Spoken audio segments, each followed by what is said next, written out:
Hi there, and welcome to today's episode of How the Game Was Won. This is the third and final game that I'll be looking at from round 3 in the FIDE Grand Prix being played currently at Tashkent. This game was played on the 23rd of October 2014 between Kasimdzhanov with the white pieces and Jobava with the black pieces. I'm looking at it from Jobava's point of view for what will become obvious reasons as the game progresses. But let's run through the opening series and moves before we get to the first interesting position, and then I'll unpack how the opening is panning out. That was an e4 opening, e6, d4, d5, knight c3, d takes, knight takes, bishop d7, knight f3, bishop c6, bishop d3, knight d7, castles, knight gf6, knight g3, g6, c4, bishop g7. One thing we can definitely say here is that Jobava's openings are always quite interesting and unique. He employs obviously solid opening principles, but puts them together in unique ways that often throw his opponents slightly off their normal game plan. I mean, how often do you see a black kingside fianchetto in the French defense? Although black's position is not the best, it's a little bit passive, and he doesn't have a lot of options in play at the moment, but at least you can't deny that his defensive position is incredibly solid. Here, Kasimdzhanov could have, for instance, gone for something along the lines of bishop f4, castles, rook e1 with a little bit of a small advantage, but instead he decided to go for a dramatic thrust up the middle, trying to sacrificing a pawn in order to be able to keep the black king in the center of the board.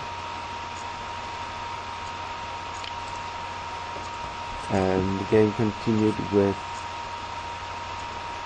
e takes, rook e1 plus king f8, which, as I mentioned, keeps the king in the center of the board and keeps the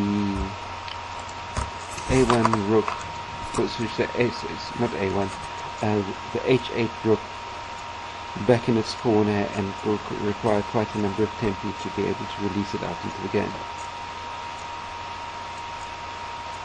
And in this situation,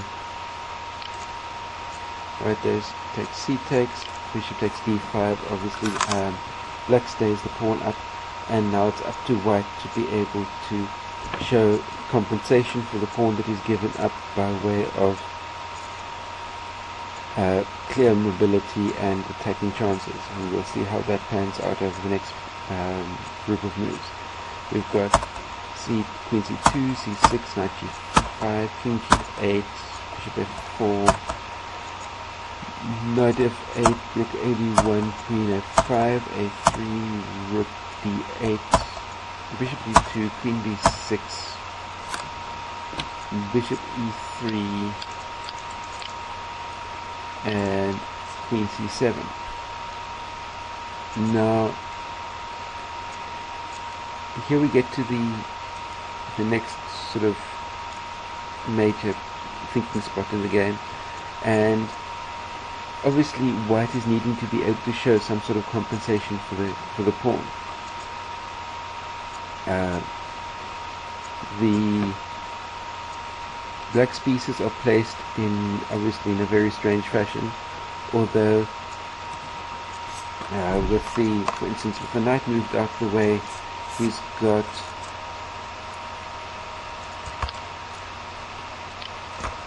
he's got bishops that are effectively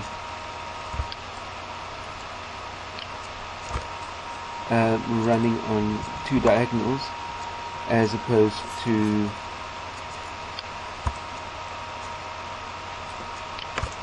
black's bishops, which are running on those two diagonals. So this, from that point of view, things are relatively equal as far as the bishop placements are concerned. Because the normal thing out of a bishop kingside fianchetto position for black is that you normally aim your bishops down towards the queen side, and the opposing factor is white normally aims the bishops down down towards the king side. So everything is fairly standard here at the moment. In this position, white had as an option the strong move of, for instance, bishop d4, but instead chose to play h3, which is a slightly weakening move, but really nothing majorly to worry about at this stage. Black responds with h6. We've got the knight on 5 comes back to e4, knight e6. Now white plays, swaps the knights out, which again frees up that blockage that we were talking about earlier. So now the two black bishops have got clear lines down the two diagonals running to the queen side. Now white comes across with bishop e4, the king comes up to g7, and here comes black's, I suppose you can call it the key error of the game, and it's probably based on a simple tactical miscalculation. Instead of playing something fairly solid, for instance like b4, or for that matter, for instance, the other option might have been, say, for instance, bishop d3 is another possibility. He decided to grab what looked to be the hanging pawn out on a7 with bishop takes a7.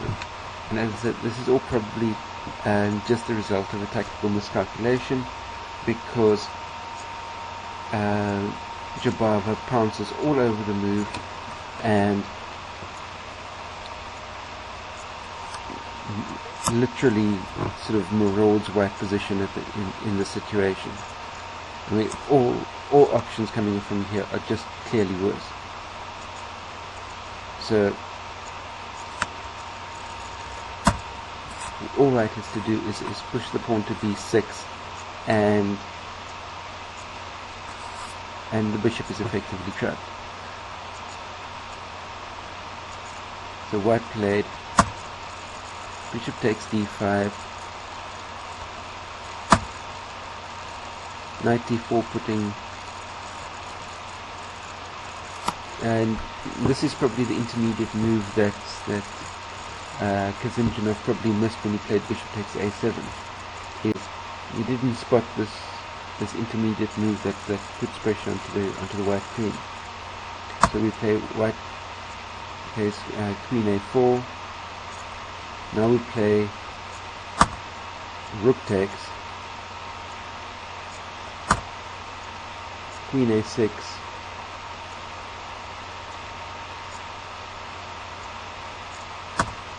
queen d7, rook takes d4, bishop takes d4, bishop takes b6, c5. Now effectively what you have is black is now up the exchange, and with great piece activity, and it just requires a couple of moves of accurate play to bring home the full point. And Jobava did this by playing, or Kasimdzhanov played bishop a6, and this is where Jobava brings it home with bishop takes b2, queen c4, bishop d4, bishop c3, rook a8, rook e3, and obviously rook takes a3. In this position, Kasimdzhanov resigned, but for the sake of completeness, what I'll do is I'll play through the next series of more or less forced moves, and we'll see how the most likely continuation played out, where white can play bishop takes, rook takes, queen takes in c5, rook takes,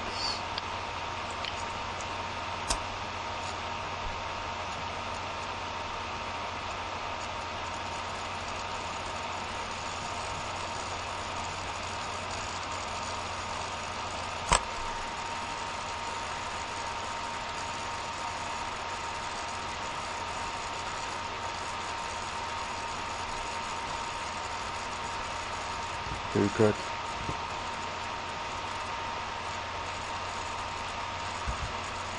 Bishop takes d4. Okay, so in this position white resigned, but for the sake of completeness, what we'll do is we'll look at the most likely continuation, which is bishop takes d4, rook takes d4, queen takes c5, rook takes e3, f takes e3, rook d1 check,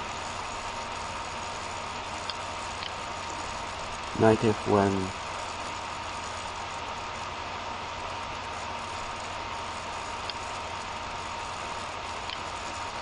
queen e6, probably h4, start bringing the king around with g8, queen a3, king h7, queen b2,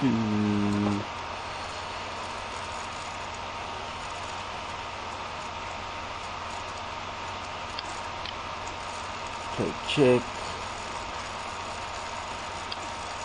We obviously have to come in down here. Exchange the queens off, and now simply use your exchange and your extra pawn just to drive the whole thing home. With d4, queen g3, f5, and I won't play through the remainder of the game, but effectively you've got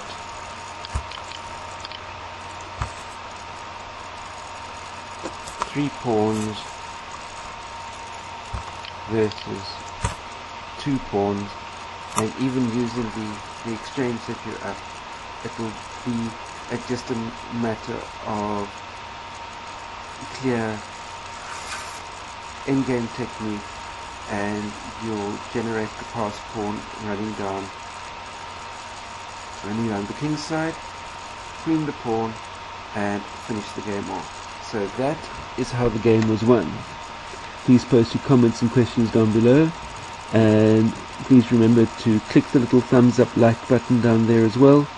Share this video out amongst your chess friends, and also down below is a big red subscribe button. Click that as well. That way you can stay up to date with new videos as I post them on a week-to-week basis. Stay safe out there. See you next time.